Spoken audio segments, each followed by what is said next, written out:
The reason I've called this a masterclass is because I believe that everyone has the capability of reaching a level of mastery, by which I mean having alert consciousness in every moment when you have decided to get into that state. So it's a state that we can access at will. And when you have developed mastery at one thing, it's really easy, a lot easier anyway, to master several things. So it's kind of like an inner condition of personal excellence applied to something. Now we're applying it in the first instance to the Sabian Alchemy process. This process is the distillation of everything that we have been studying in Sabian Mysteries during these meetings. So we include all that there is on the website and that there is in the meetings. And when we look into these 7 different stages that I'll go into in a minute, we actually find that any one of those 7 is actually a powerful enough tool that if you only have one tool, you can do whatever you want with it. It's the mastery that matters, not the technique. One of the men I've met in my life who was possibly one of the most effective astrologers that I know knew only one thing about astrology. He knew which element each of the 12 zodiac signs were. He didn't know anything else. And so he would get himself into a certain state of being and say to somebody, "You are Sagittarius, fire." And they just get into this state of fire and "You are fire." Get more and more excited. And he would just talk them into this state of being, which they had not touched before. So you don't need the tools, you need the mastery.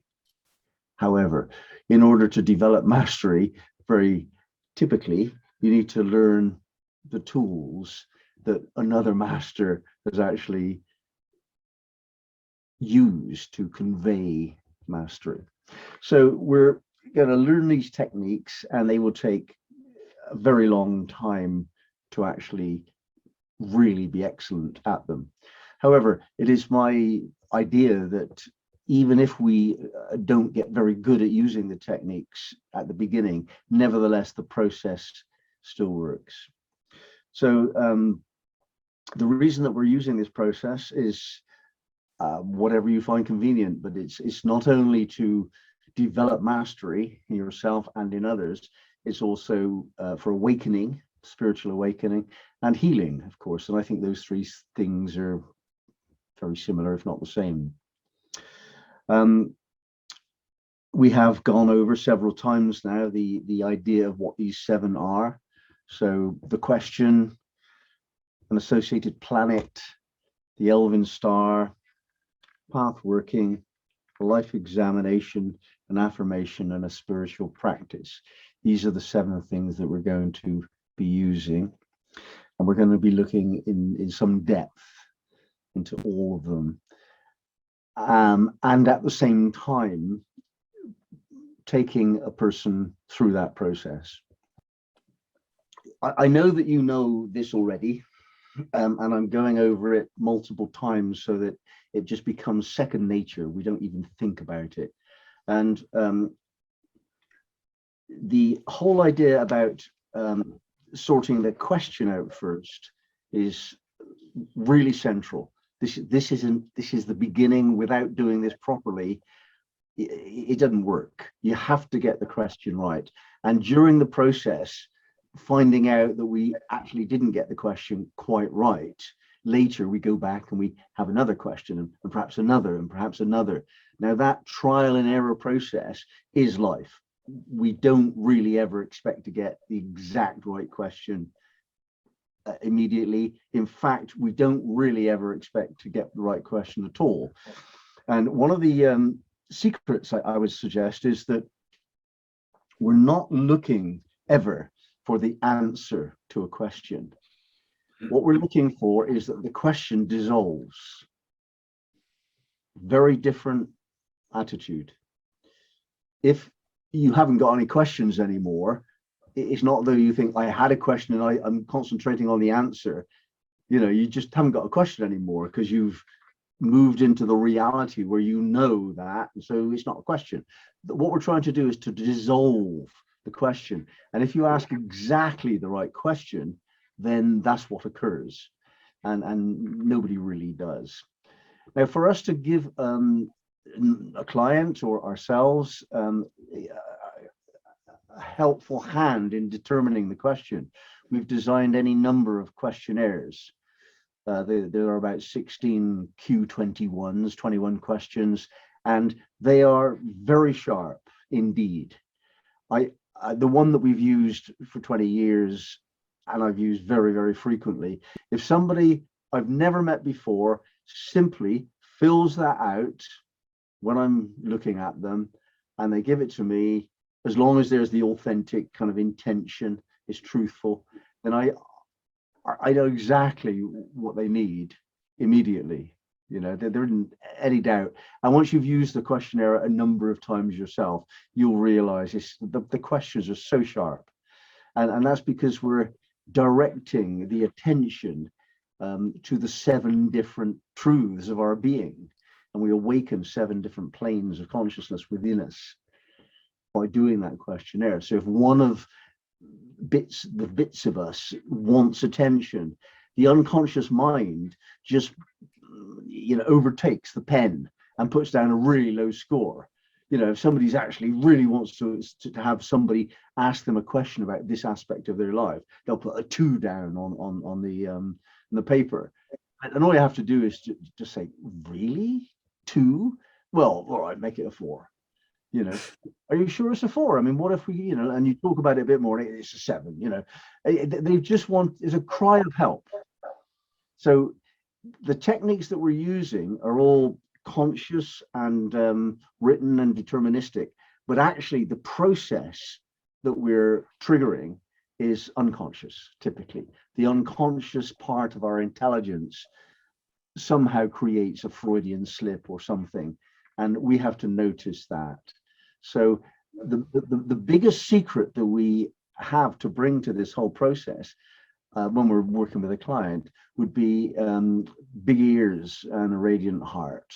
You know, you just got to listen, and that means notice as well what movements that you're getting and so on, and just be very accepting so that the client can relax into a deeper level of self-disclosure. So big ears in a radiant heart is pretty much the biggest secret that there is for any kind of counseling situation. However, we've got the Q21s to start us off. If you don't have a question, then you would use any one of the Q21s. So they're there as a resource. They're on the website. They're easily accessed, and they're intuitively obvious when you look at 21 questions, and there's 8, 7, 6, 8, 7, 5, you know, and then there's 1 or 2. There's a really obvious score which is demanding attention, and maybe 1 or 2 questions. Or the other condition when somebody's saying, oh, 7, 7, 7, oh, 7 for that one, and you know they're actually telling you nothing at all about themselves, then that's the problem. They have not the courage to open up. And many adults are just obedient to the status quo, to behave according to expectations, and they refuse to disclose. So then your job is to deepen the level of trust that they have for you. We all know what the Socratic method is. You ever heard of that phrase? Sounds. Anybody heard of Socrates? So he engages in a dialogue with his students, actually, checking out all of the assumptions that they've made in what they have said. The Socratic method is based on the idea that many of the assumptions that are in one person's head are not universal and are not in the head of the next person. So if I was to ask somebody to say what they want to talk about today, oh, I want to talk about my auntie, you know, and they think that what they have communicated to you is that that their auntie is a dominant authoritarian figure that's stopping them from doing what they want to do in life, and it's typical of all aunties. And you know, they're making that assumption because that's all that they ever think about. When they say the word auntie, they get triggered into this assumption that all aunties are like that. Now, if you don't understand exactly what that person means when they say something, you have to find out. And basically, that's the Socratic method. You ask questions again and again and again and again and again until you know exactly what they meant. But more importantly, they know exactly what they meant. Now, that process is something that you need to spend time on because it's the most important thing. If you start wrong, you're bound to finish wrong. You know, you won't get anywhere. The most important step on a journey is the first one, because that determines the direction that you're moving in at the beginning. So that's what it's like with the question.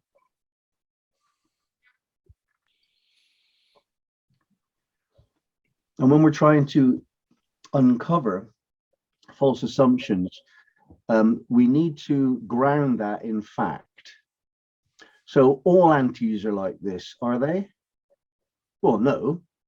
So I know an auntie who isn't like that. You know, that's the fact. So you just look at facts and you make their questions have the least number of assumptions possible. You know, you're trying to get it very defined. And this is the earthing of our process. And this puts the scope on our process. When we have the question sorted out, then that's what we're dealing with and nothing else. That's important. Most people, I would say, the large majority, with the exception of highly intelligent, disciplined students, so we might all fall into that category in this group, but most people that you meet will divert your attention, if they can, away from an awkward question. If you ask a question which they don't want to answer, they'll find a way to say something else. And various processes like talking a lot, giving you anecdotal stories and so on and so forth to draw your attention away from the actual disciplined laser point focus that you're looking for.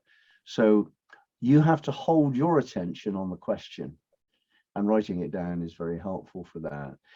Have you ever noticed the difference between thinking a thought and writing it down on paper?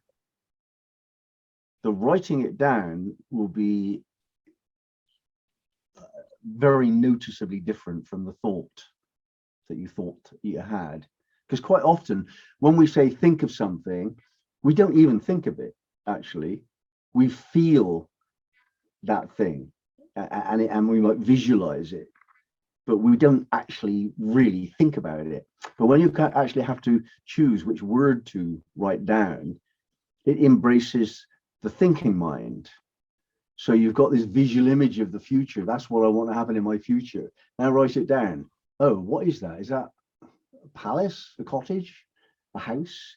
You know, who are those people? How many are there? You know, like you start thinking, and the question written down changes its shape.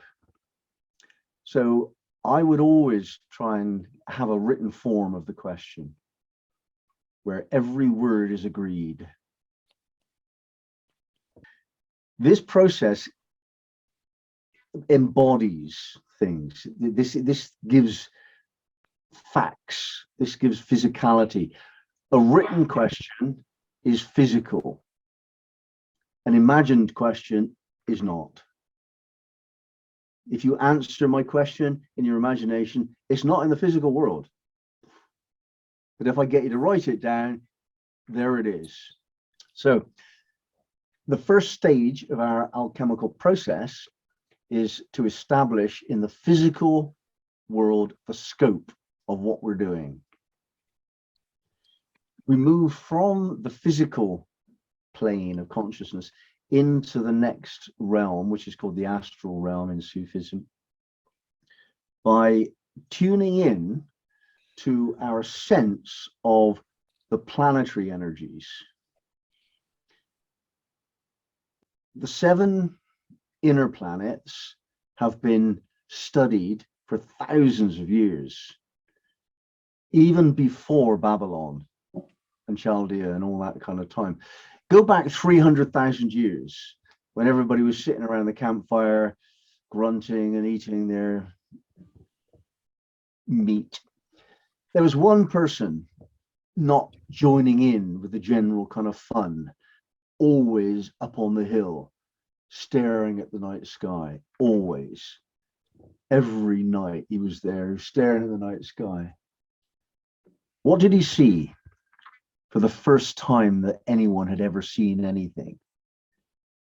He saw in nature the number 7. It ain't anywhere else.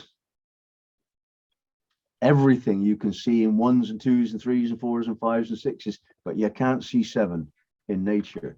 But he saw it when he counted the number of things that were moving.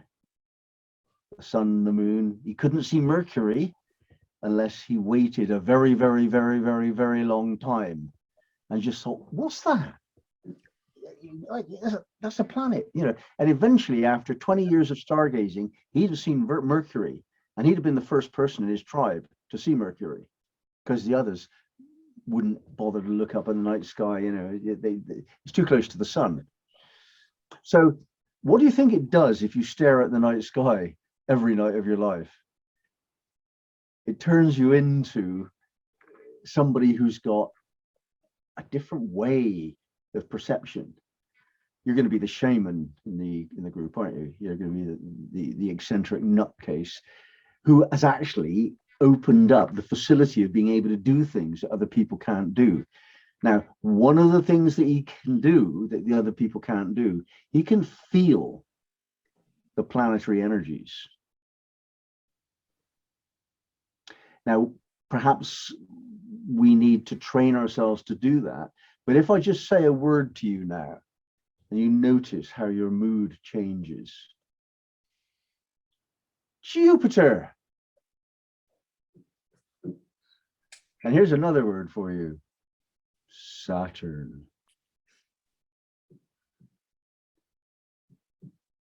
Did that change your mood? Yeah. That's what we're learning. When we're learning the planets' associations with the question and the questioner, what we're trying to do is to tune in to that somatic experience that we're calling a planet. But it's not. It's just Jupiter. It's me being like that and getting you to be like that, which is like expansive and confident and optimistic. Saturn, get real, mate. You know, deal with the problem here. You know, that's what we're trying to do.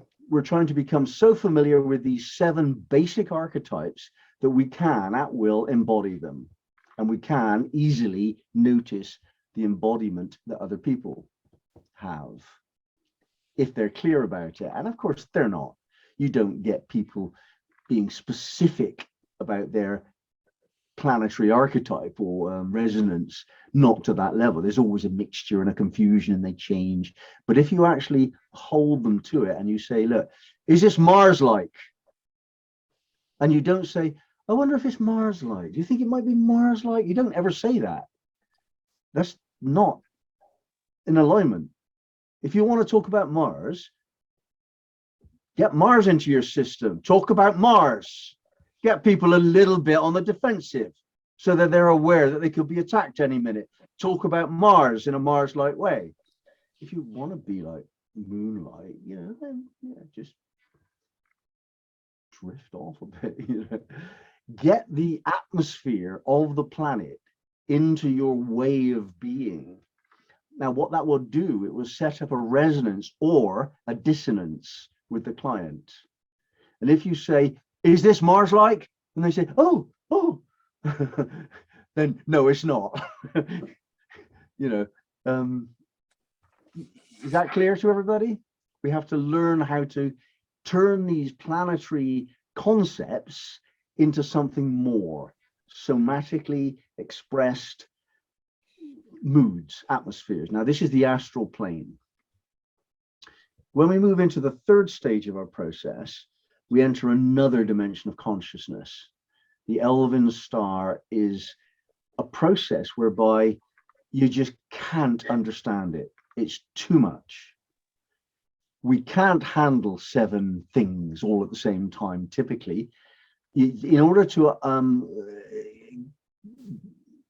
consider 7 different, very subtle ideas, you have to be incredible with your intelligence. Now, I'm assuming that most of us can't do that with the Sabian symbols. So we're handling 7 very subtle, very profound, nuanced ideas with the Elven Star. So, you might have identified that the planet is Saturn, and you look at the 7 aspects of Saturn that the Elven Star shows us. And we've got the associations written in the book, the different ways of interpreting Saturn. And we have developed, by studying the Elven Star, and we've got a lot further to go, that any particular planet is not just that. Its essence is that, and when you're just looking at it straight on, you'll see that. But then there's these facets, these nuances that the Elven Star show us. The Elven Star basically is giving us the harmonics of the root note, which is the planet. And that means that we've got 6 other harmonics. There are 7 harmonics in this set, and it just sets the cosmic sound of that planet, all the levels. So you just tune into the understanding of that planet on a much higher level. Now, because we can't think about this, we can't understand this with our rational mind, the left brain, they call it. What happens when you feed somebody more information than they can assimilate by their clever logical intelligence? What happens is they burst into the other side of the brain.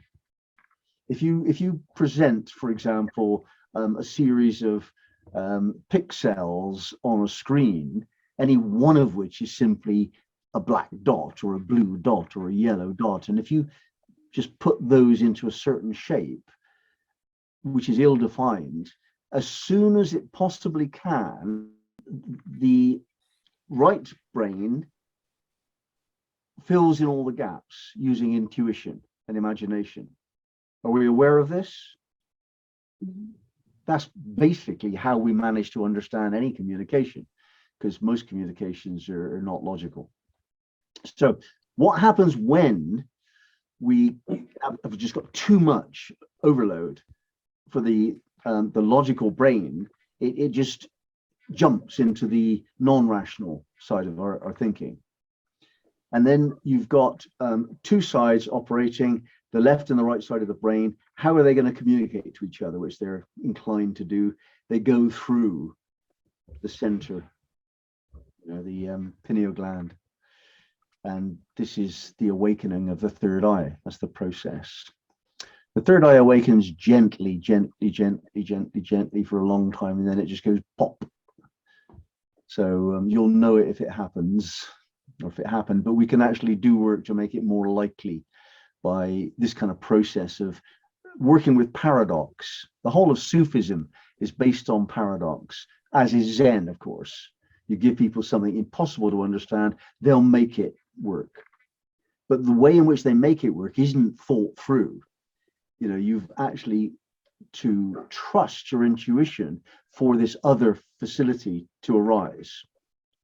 And that's what the third plane is doing. It's expanding our sense of intuition, not on the level of astral plane intuition, which is like puzzle solving, but it's the intuition that comes from the felt aspect of intelligence. So when you meet somebody for the first time and you think, nah, no, God bless you, but I'm not spending any time with you, or you're saying, oh, this feels safe, this feels all right, I'll open up to this person. That's the quality that we're talking about here. And that's what we're trying to do with the Elven Star. And you will notice as you're trying to identify the Elven Star of the client has to deepen their self-exposure more and more and more. And so the whole business of building up empathy and trust and together coming up with an intuitive understanding of what the planet means through the Elven Star, you will form a heart connection. That's the third process. The fourth process is pathworking. Now, of all the many different studies and subjects that we've done within the Sabian Mysteries over the last year and a bit, the outstanding one was pathworkings. We had the most profound experience when we were studying pathworkings, and I don't think I've really done enough to get you to really understand what that is. But you'll notice it's in the fourth position. It's the heroic plane, the fourth plane of consciousness, the goodbye moment. Is to do with decision. So we're saying on the outer level, we're making a decision between these two paths. Okay, fine. But there's more to this. When we learn what the pathworking is, we have developed the ability to move our committed center of intelligence, in other words, our self-definition, above duality, so that we can see, let's take the path of power, we can see that when I no longer can reside in this non-dualistic state up here, I'm going to have to come down one side of the line sooner or later, because I just can't live there. It's somewhere that you can visit and you can hold it there for a little while, but you can't live there. You can't stay there. It's just not physical. It's too much, too high. So you're bound to come down one side or the other. Now let's take the path of power. A powerful person will be able to raise themselves into that state, knowing that they're going to have to choose sooner or later between no and goodbye. Let's take an example of when you kind of come to the understanding that your relationship isn't working for you anymore. It's stagnant, it's self-denying, it's done its thing, it's not okay. You've got three choices. You can stay with that and just degenerate with the entropy of death. Not acceptable to a master. How could a master ever consider that option? Absolutely unacceptable. So the other two options that you've got are just to say, no, this is not acceptable. I'm not living like that. I'm not going to do that anymore. We need to talk. You need to change. Let's see what I need to do to change too. Okay, we're not saying that's okay. It's not okay. Or you could just say, this is finished. I'm off. Goodbye or no. Now, if you're in a position of power, neither of those is frightening to you. Either is fine. You have no preference either way. That gives you the power of the situation. Then you have the certainty that you can resolve this, because you're basically saying no or goodbye. I don't care which, but it stops now. That gives you the power over this situation. That's an example, but you have to be able to move into that state of neutrality. I'm not invested in either of those directions. So there are 7 different paths of that kind, and you will find that when you are trying to find a neutral position between two of them, you have to master both of them. fully before you can actually rise above them. So we have to master all of the energies of the 7 words, of course. And then by moving into that state of being, you will realize that in any situation that there's something going on, you just move into whatever state you need to be in to deal with it, and then you're not caught up in the world of duality. You're free of it, and eventually you're going to have to decide whether to come down on the left or the right, and that's why it's a decision. A goodbye moment is because of that choice. When we move into the 5th plane of consciousness, we're talking about the word please and the whole process of creativity. When we say please on somebody, it's very assertive. Please is an incredibly powerful word. Usually, if you say to somebody, please, will you do that? It changes their position. Usually, they'll do what you ask. Sometimes they'll say, fuck off. But one way or another, it does change their position. So please is creative. It creates a different future. When we're looking at life examination, what we're trying to do is to place the question, the planet, the Elven Star, and the pathworking into the past. We can't examine the future. Life examination is past. So how can we reconcile the idea of please, which is a future-looking energy, with the study of the past? And herein lies a very profound secret, that the past doesn't exist. Our memory of the past is a creative act. If you were trying to remember what you experienced even a moment ago, you'd be leaving out a huge amount of detail. And that's the detail that you make up. This is the thing I was saying earlier. If you're not given enough information, you'll make it up. You'll create your perception. And we do that. We do that with the future. We do it with the present, and we do it with the past. And so if we're actually just making up our memory of the past, we can make it up differently. Where is the past stored? Well, it can't be stored anywhere but into our physical body, because there isn't anywhere else. So our memories of the past, our storage of information of past events, is nothing more or less than a real-time inclination within our physical body. That's what the past is. And once you know that, you can change it. The synapses in the brain become habituated to a certain course. If you ring a bell, I will salivate. This is what Pavlov did with his dogs experiments 100 years ago. And you can train yourself to do something. When there is an input, there is that output. And this is true for the physical body. It's also true for the synapses. So the synapses are inclined towards a certain track. And the saying, you can't teach an old dog new tricks, explains that phenomenon.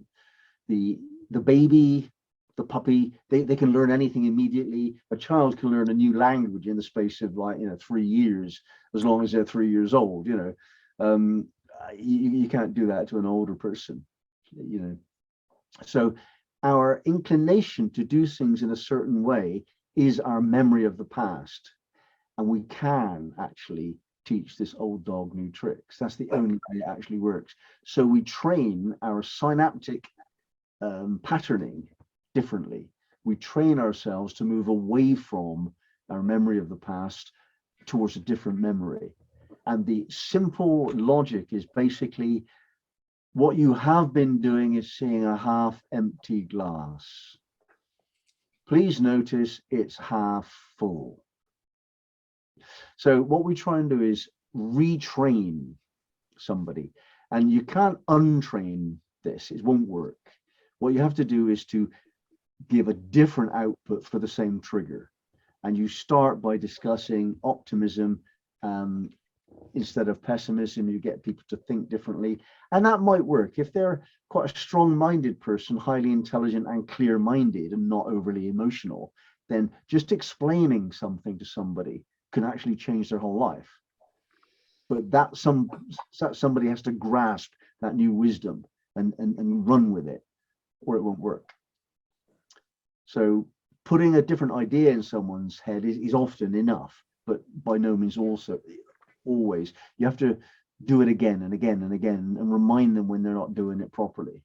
You know, you don't get people who actually listen to everything you say. They don't exist. So the life examination will not be worth anything unless it's an emotional process. And that emotional process might be very, very subtle indeed. This is the trickiest part of the whole process. I don't know how to express this fully, but if you really look at somebody and you listen and you feel your feelings in response to what you're saying to them and so on, you just absolutely give them your full attention, then you notice so much more than they do, actually. When you're doing the life examination, you're on the 5th plane of consciousness. That's the plane of splendor. That's a very high state. It's an angelic state. So even though we're calling it life examination, we're looking at somebody's personal history, actually what you're doing is giving somebody the opportunity to go through an emotional process, and for you to be able to see that even if they can't. And you will see, if you don't get a eureka experience out of them, you need to do more work.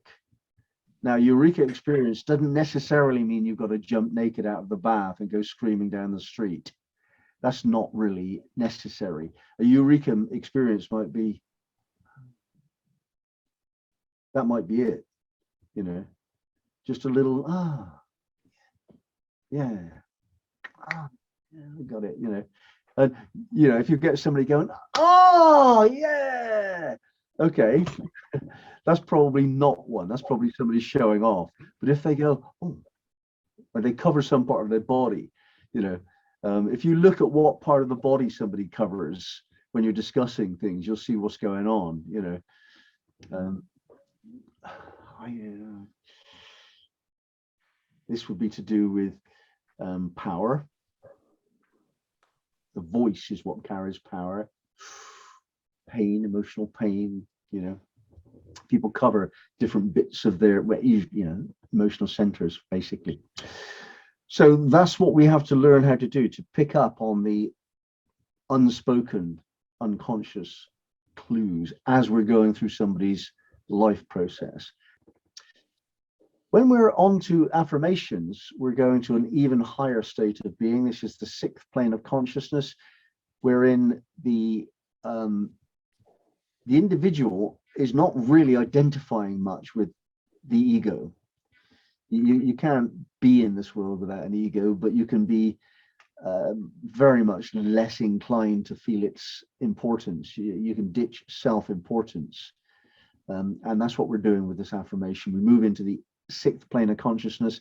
It's highly sacred. It's basically tuning into the soul, the lowest level of the soul, perhaps, apart from the physical. So the next level, shall we say, of the soul.